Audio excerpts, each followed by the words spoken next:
His CEO said 4 words he never expected to hear. Not in the parking garage, not on a Tuesday morning, not from a woman like Emma Lawson. I need a boyfriend. She said it the same way she said everything else: clean, direct, no room for confusion. $10,000.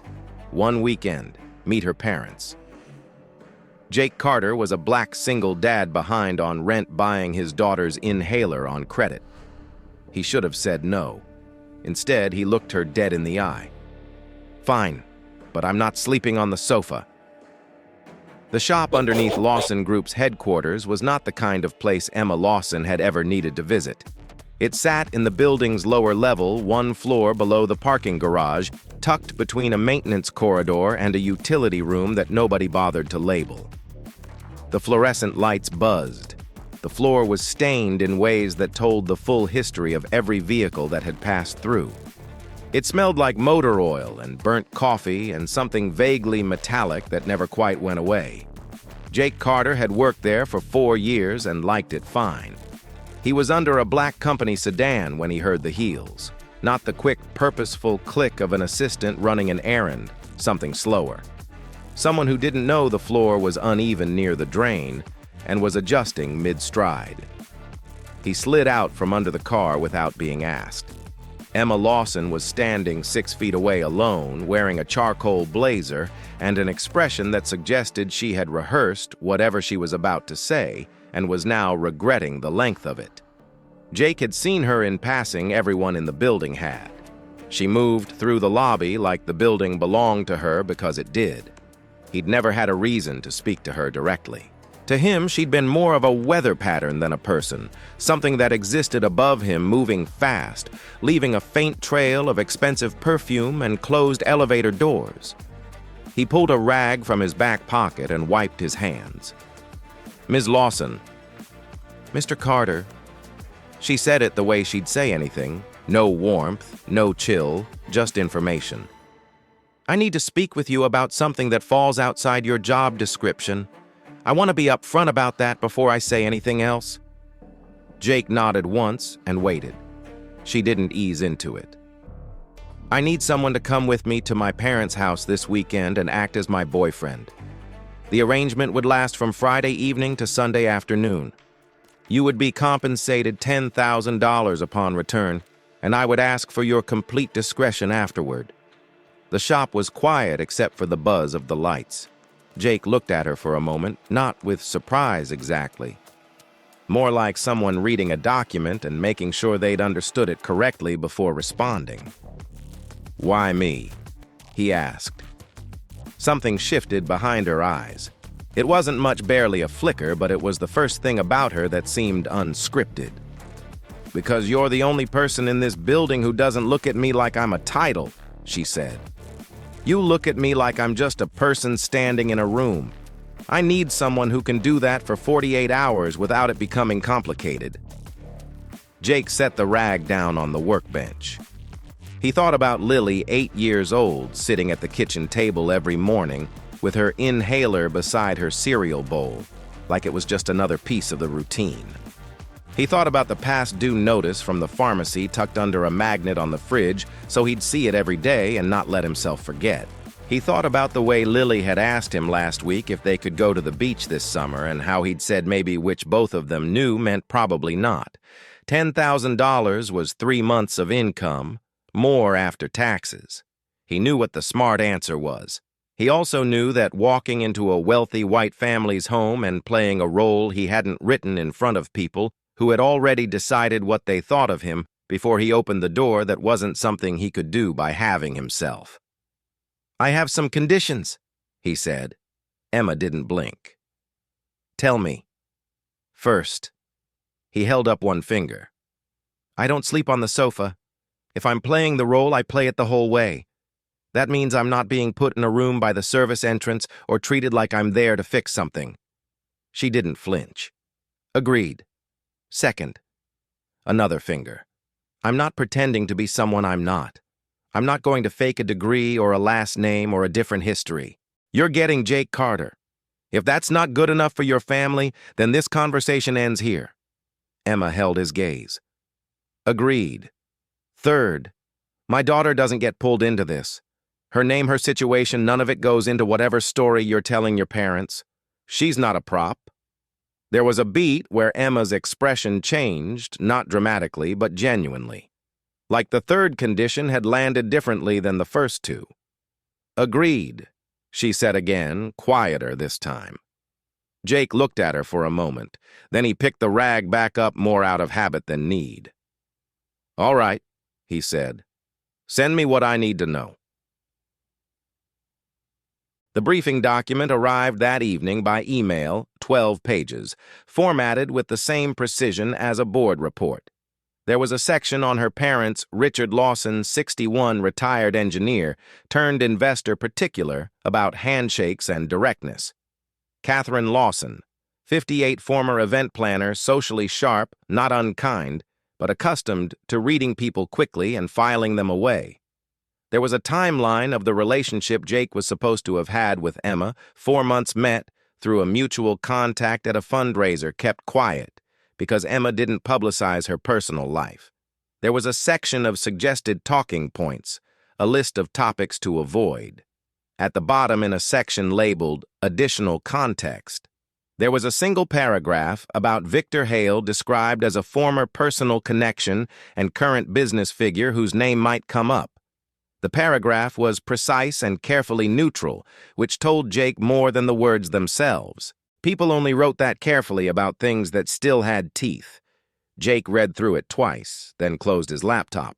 He'd spent 4 years watching this building operate the way money organized itself into titles and floors and zip codes, the way the people on the upper levels moved through space like it had been arranged for them personally. He knew what it felt like to be invisible in a place like that.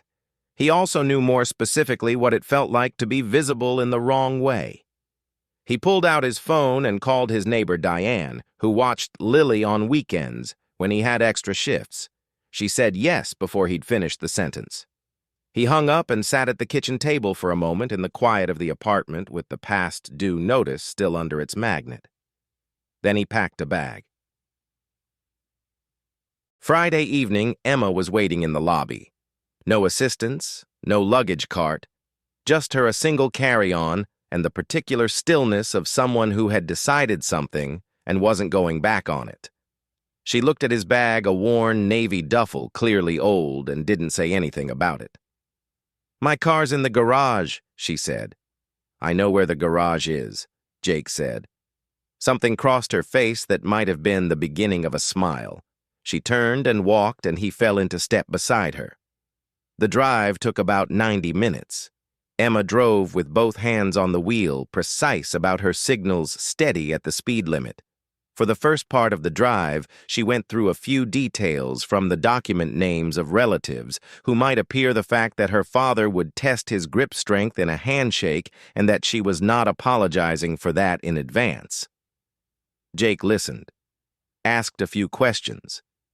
Then he corrected one detail she'd gotten wrong about when they'd supposedly met. It was a Tuesday, he said. You had the fundraiser on a Wednesday. If it was a mutual contact, we'd have run into each other the night before, not the night of. Tuesday makes more sense. Emma glanced at him. You're good at this. I've just had more practice catching the small things that don't add up. She didn't ask him what he meant by that, but she adjusted the detail in her head and didn't bring it up again. The Lawson family home was what Jake had expected, and somehow more than that.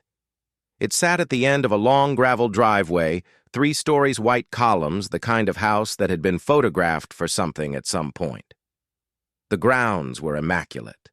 The air even smelled different out here, cut grass and something floral, no exhaust. Emma turned off the ignition and sat still for a moment. For the first time since the parking garage, she looked like something other than a CEO. She looked like a daughter who wasn't sure she was ready for this. Jake didn't comment on it. He got out of the car and came around to her side, not because any document had told him to, but because it felt like the right thing to do. The front door opened before they reached it. Catherine Lawson had warm eyes and a smile that was genuinely pleased and slightly calculating at the same time. She hugged Emma first, then turned to Jake with the full force of her attention. "You must be Jake." She extended her hand. "Emma's told us almost nothing about you, which means she must actually like you." "That's one theory," Jake said and shook her hand. Richard Lawson appeared behind his wife, broad-shouldered, the kind of man who took up space without seeming to try. He looked at Jake the way Emma had described direct assessing. His handshake was exactly what she'd warned him it would be. Jake matched it. Something registered on Richard's face. Not approval, exactly, but interest. The kind that meant he wasn't done looking yet. They were shown inside. The house was warm and large and full of the particular kind of quiet that expensive furniture creates. A housekeeper Jake hadn't been introduced to materialized from the hallway and reached for his bag. "I can take that," Jake said easily without offense. The man looked at him for a moment. "Are you the delivery?" "He's with me," Emma said from 2 steps ahead without turning around. Her voice didn't rise. It didn't need to. Jake picked up his own bag and followed her up the stairs. Neither of them mentioned it. The guest room was at the end of the hall. Large bed windows overlooking the back garden ensuite bathroom. Not a sofa in sight. Emma set her bag down on the chair by the window. Her back was to him. "There's a dinner in an hour," she said. "My mother will ask you questions. My father will pretend not to." "I know," Jake said. She turned around. There was something in her expression he hadn't seen in the garage or in the car, something less managed. She looked just briefly like she was about to say thank you and had stopped herself from doing it. Jake saved her the trouble. "I told you," he said. "You're getting Jake Carter. That includes dinner." She held his gaze for a moment longer than necessary. Then she straightened her blazer, turned toward the mirror, and became Emma Lawson again. But Jake had already seen the other part. The part that had come down to a basement shop alone without a script and asked for something she didn't know how to ask for any other way. He'd seen it, and he'd remember it. Dinner was served at 7 in a room that had probably never heard anyone raise their voice. The table sat 8, but was set for 4, which somehow made it feel larger. Catherine had arranged the seating so that Jake was directly across from Richard with Emma to his right. A family friend named Gerald, silver-haired, the kind of man who pronounced his opinions the way other people stated facts, had joined at the last minute, which nobody had warned Jake about. Gerald shook Jake's hand, looked him over once, and asked what he did. "Auto mechanic," Jake said. "I run the service shop at Lawson Group's main building." Gerald's expression stayed pleasant, but something behind it rearranged itself. "Ah, so that's how you two met." "Through a mutual contact, actually," Jake said. "The shop was later." Gerald nodded in the way people nod when they're already thinking about the next thing they want to say. The soup arrived. Catherine asked about Jake's family, where he'd grown up, whether his parents were still in the area. Jake answered everything directly, without apology and without embellishment. He'd grown up in Cleveland, moved to the city 8 years ago. His mother was retired and lived 2 hours south. He didn't mention Lily. He didn't mention his wife. He answered exactly what was asked, and nothing more. And he watched Catherine note every word with the careful attention of someone building a picture. Richard hadn't said much yet. He ate with the same directness with which he did everything else, and he watched Jake the way a man watches something he hasn't categorized yet. Halfway through the main course, Gerald leaned slightly toward Catherine. "Didn't you mention that Victor was in the area this month?" The temperature at the table didn't change, but Emma's posture did just slightly a millimeter of stillness that Jake caught because he was already watching her. Catherine smiled. "He's been doing very well, restructured the whole Western Division." She said it to the table generally, but angled it toward Emma. "He asked about you, actually, at the Hargrove dinner."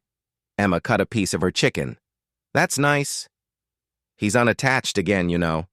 "So is most of Cleveland," Emma said. "Doesn't mean I need to do anything about it." Richard made a sound that was almost a laugh. Gerald looked briefly uncertain.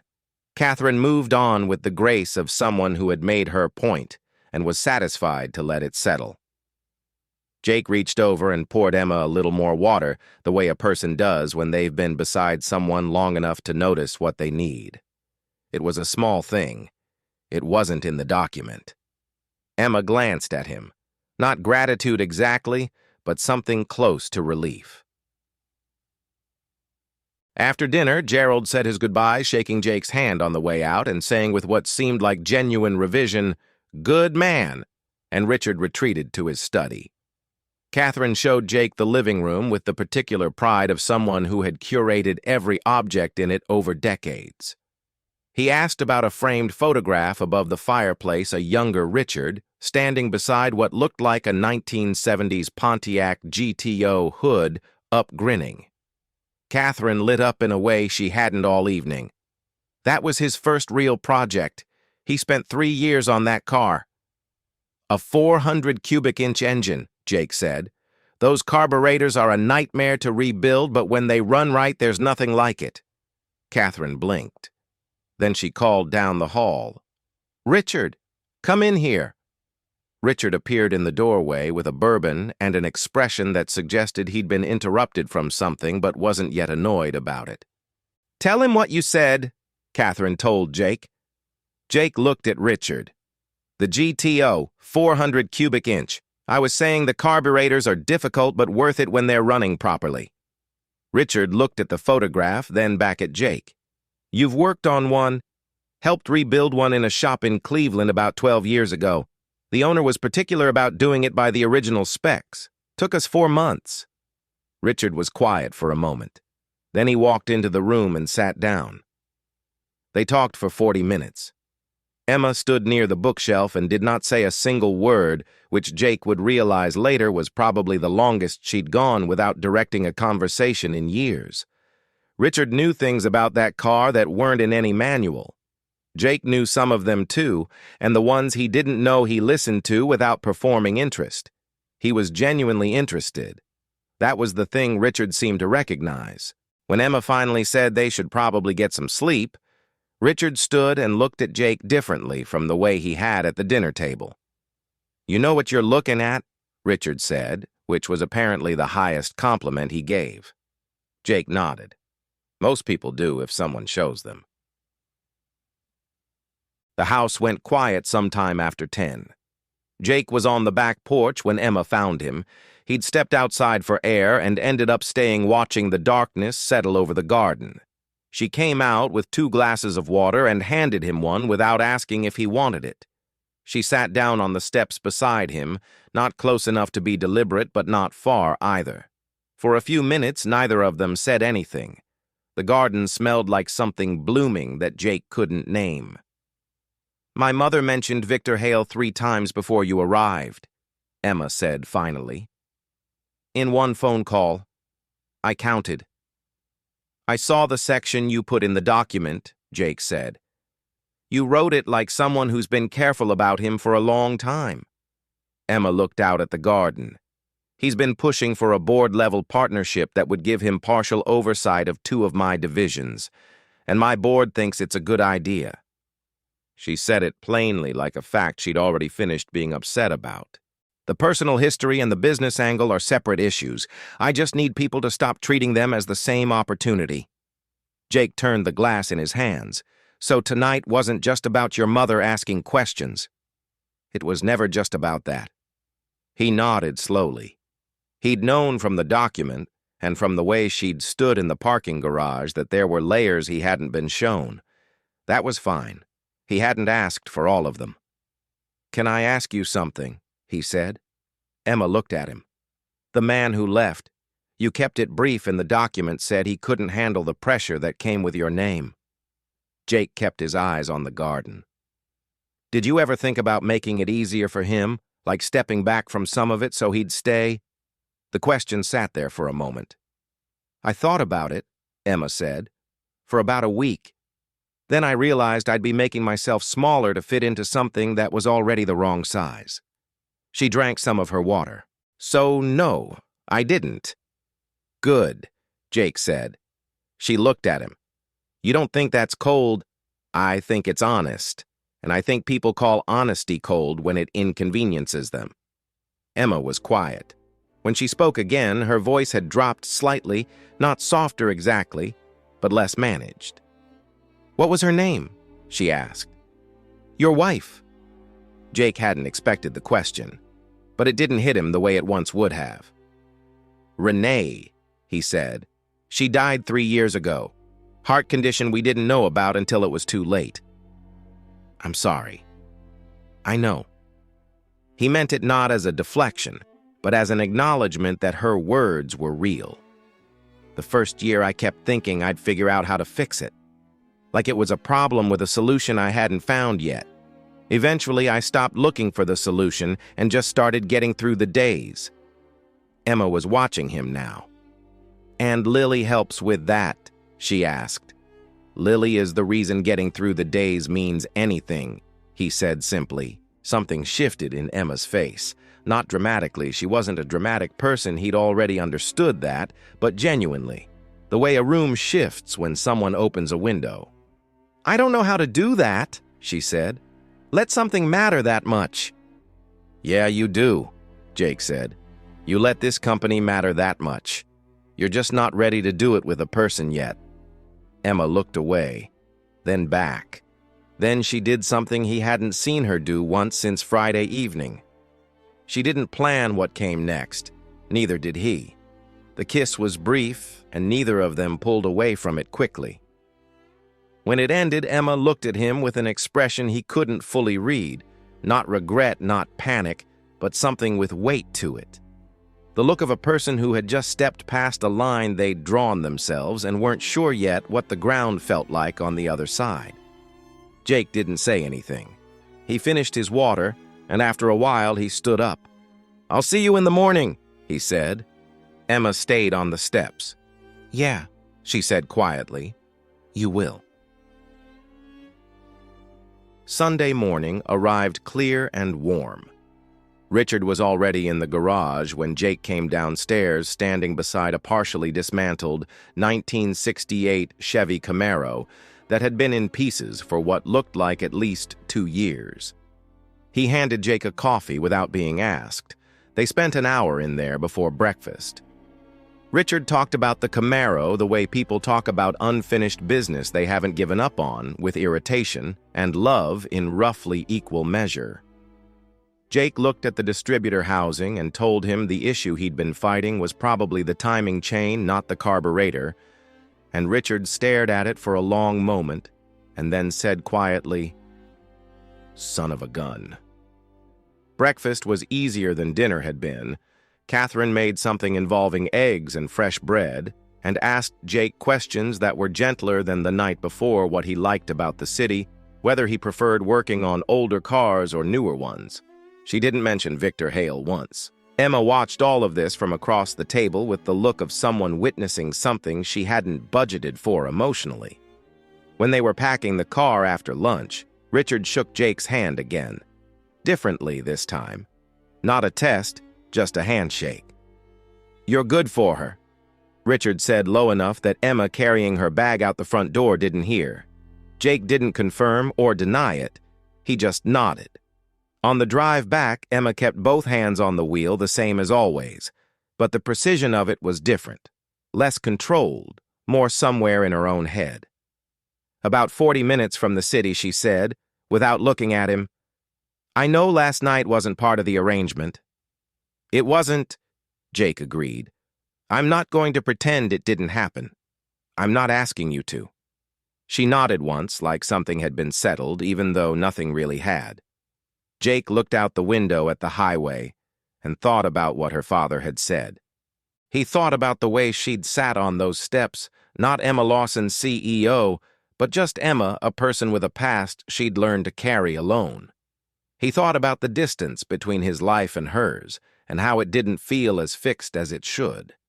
When they pulled up outside his building, Emma put the car in park. Jake got his bag from the back seat and stood at the passenger door for a moment. For what it's worth, he said, your parents are good people. Even Gerald came around by the end. Emma's mouth curved. It wasn't quite a smile, but it was something.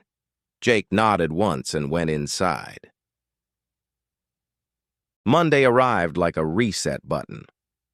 Emma walked through the lobby at 8:45, same as every morning, charcoal coat heels earpiece already in for a call. She passed the door to the lower level without looking at it. Jake was 3 floors below under a company lease vehicle, listening to the fluorescent lights buzz. He told himself this was fine. It was fine for exactly 4 days. He didn't text because he didn't know if he had the right to. She didn't text because she had never been the one to reach first in anything and didn't know how to start at 32. So they existed in the same building 30 floors apart, and the weekend sat between them like something neither one knew how to file. On Thursday evening, Jake was halfway through a brake job when his phone rang. Lily's face on the screen, the photo from her last birthday, gap-toothed grin her mother's eyes. He picked up immediately. "Hey, baby." Lily's voice was small. Not scared, just the particular kind of tired that kids get when they've been holding something in all day and can't anymore. "I don't know why I'm crying," she said. "I just wanted to hear you." "That's okay," Jake said. "That's a good enough reason." He cleaned up, told his coworker he'd finished the brake job in the morning, and drove home. Lily was in her pajamas when he got there, sitting on the couch with a book she wasn't reading. He sat down beside her, and she leaned into him without saying anything. They stayed like that for a while. The apartment was quiet except for the refrigerator and the distant sound of the city outside. Jake looked around the small living room, the drawing Lily had taped to the wall, the second-hand bookshelf that leaned slightly to the left, the inhaler on the kitchen counter, and felt the full weight of his life in the way you only feel it when you stop moving long enough to look at it. He thought about Emma on that porch. I don't know how to let something matter that much. He sat with Lily until she fell asleep against his shoulder. Then he sat there a while longer. 2 days later, he was pulling a vehicle out of Bay 3 when he saw Emma crossing the far end of the garage level, walking faster than usual, alone without her assistant. She had her phone to her ear and her free hand pressed flat against the side of her thigh, which he'd learned meant she was holding herself together from the outside in. She didn't see him. She went through the stairwell door, and it closed behind her. That evening, Emma texted, "Can we talk?" "Not in the building." Jake typed back, "Tell me where." They met at a coffee place 2 blocks east, not the kind with a dress code, just an ordinary corner shop with mismatched chairs and a chalkboard menu. Emma was already there when he arrived, sitting at a back table with her coat still on a cup of tea going cold in front of her. She looked like she hadn't slept well and wasn't trying to hide it. Jake sat down across from her and waited. "Victor Hale came to my office," she said.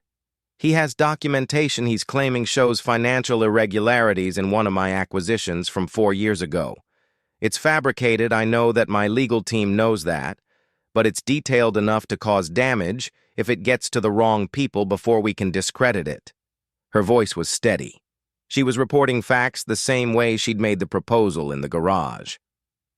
"He wants a partnership agreement that gives him partial control of 2 divisions. He hasn't said the alternative explicitly, but it doesn't need to be said." Jake looked at her. "He's leveraging it." "Yes." "Have you told anyone else? My general counsel. No one on the board yet." She pressed her fingers around the cup. "If I bring it to the board before I have a counter, it looks like I've lost control of the situation. If I wait too long and it leaks, it looks worse." "What does your lawyer say?" "That we need 2 weeks to build the full response, and that I shouldn't be alone in the meantime." She said that last part with a particular flatness, the flatness of someone repeating advice they found humiliating to receive. Jake looked at her for a long moment. There was a version of this conversation where he reminded himself that the arrangement was over, that he'd been paid, that none of this was his problem. He could see that version clearly. "I'm going to say something," he said, "and I want you to hear it before you tell me it's not my concern." Emma looked at him. "I'm not a lawyer. I can't walk into your boardroom and fix this. But I was there last weekend.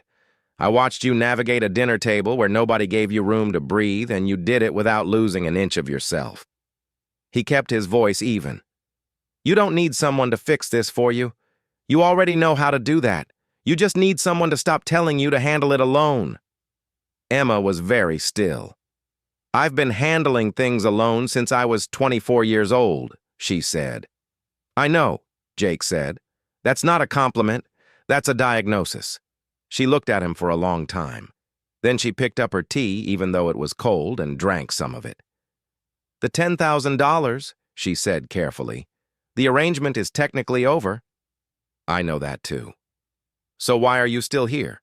Jake leaned back in his chair and looked at her with the same directness she used on everyone else turned back toward her now.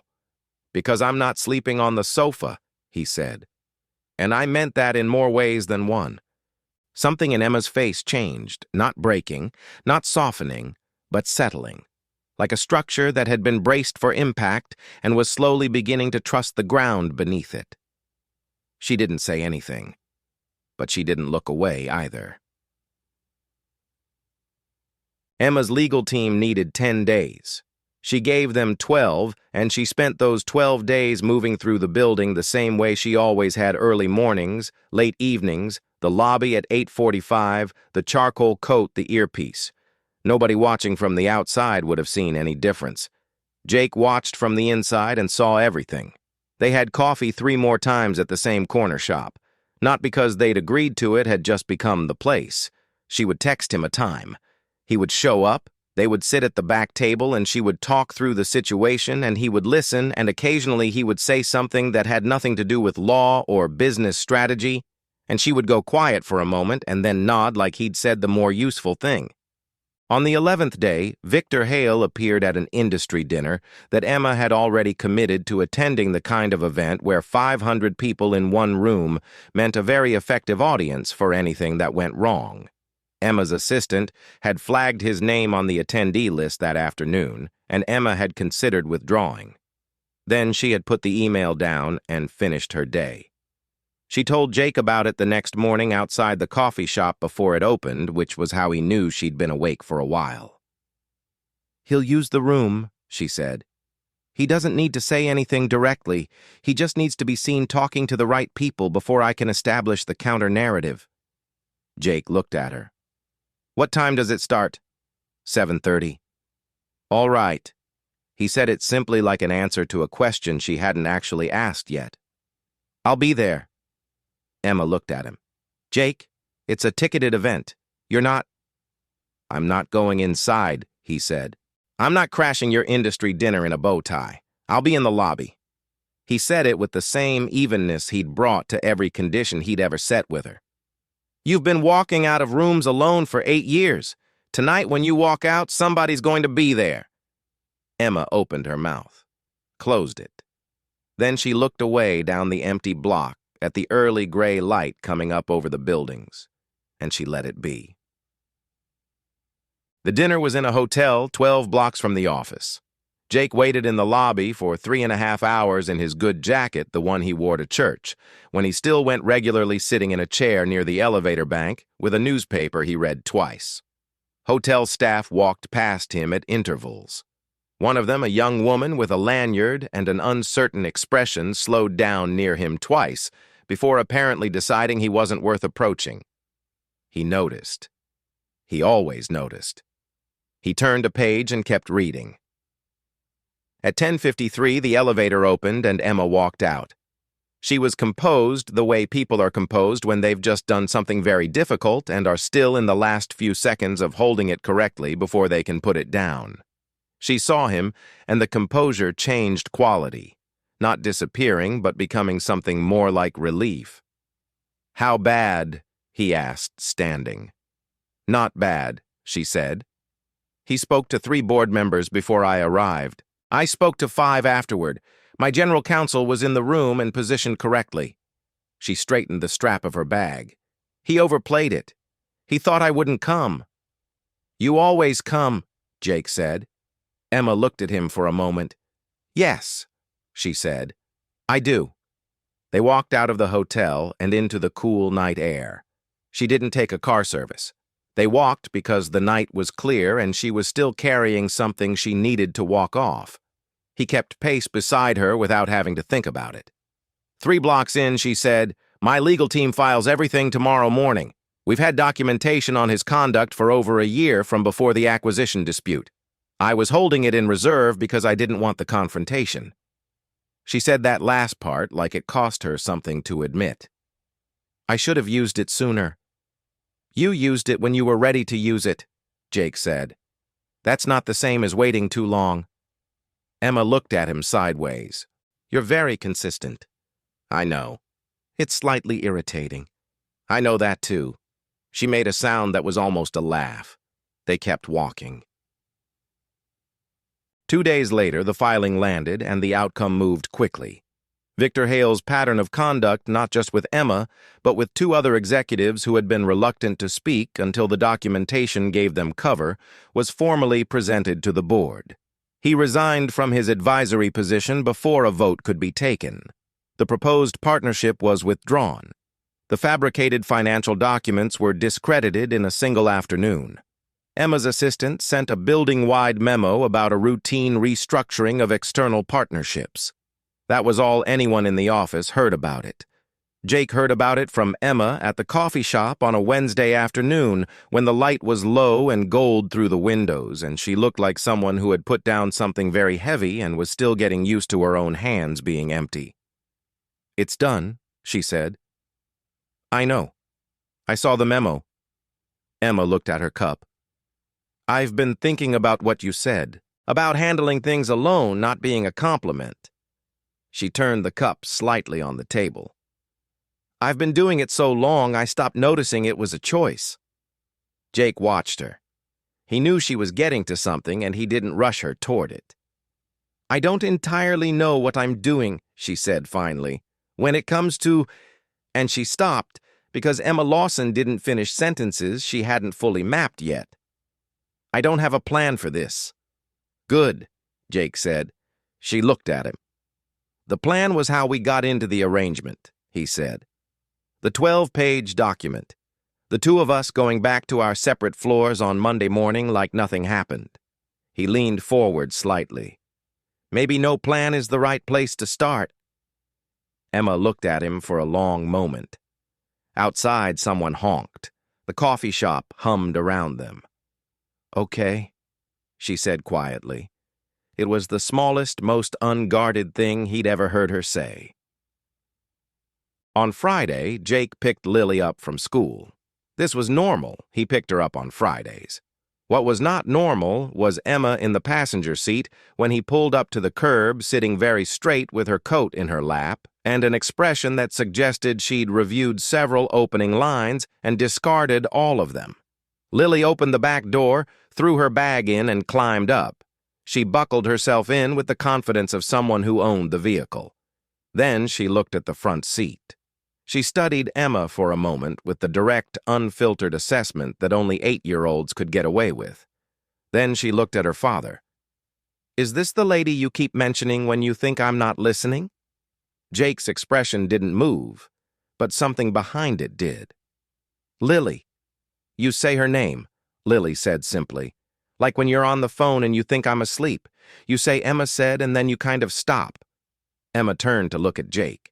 She was not hiding her smile, which he felt was a betrayal of its own kind. "I'm Emma," she said, turning to Lily. Lily considered this. "You're pretty. Are you coming to get pizza? We get pizza on Fridays." Emma looked at Jake. He looked back at her, still visibly recalibrating, and shrugged in a way that said, "This is what I live with." "I like pizza," Emma said. "Good," Lily said, and pulled a library book out of her bag, apparently having settled the question entirely. Jake started the car. He didn't say anything. He didn't need to. Emma was looking out the passenger window at the street, and she was smiling, not the composed, controlled kind she used in conference rooms and at dinner tables, but the real kind, the kind that showed up without asking permission. He'd seen it exactly once before. On that porch in the dark, before she'd known he was watching, it looked the same.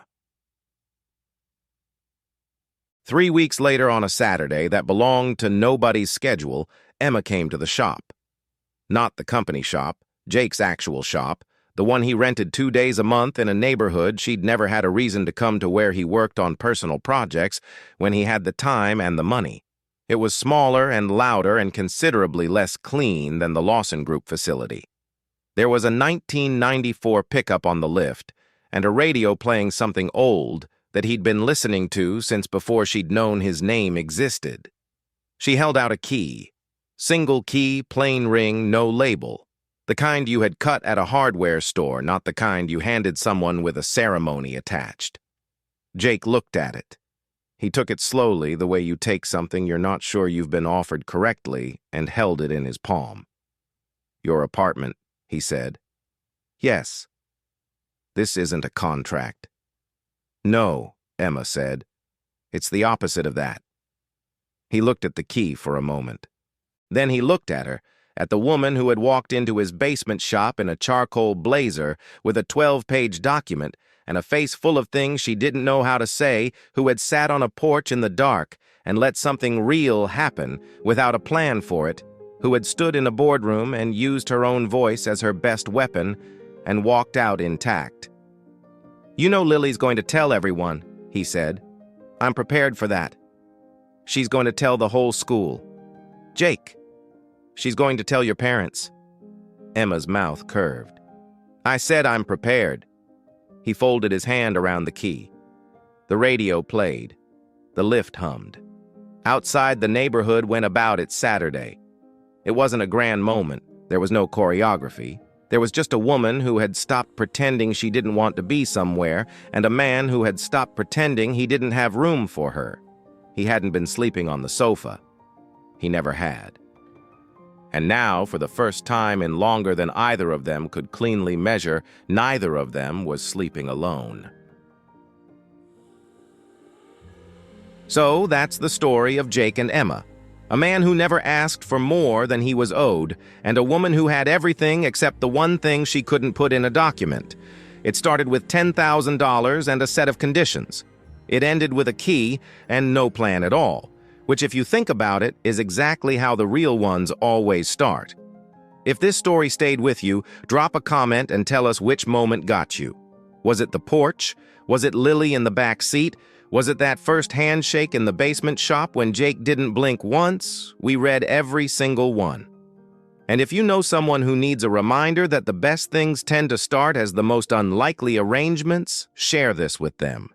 You might be doing them a favor they don't know they need yet. We'll see you in the next one.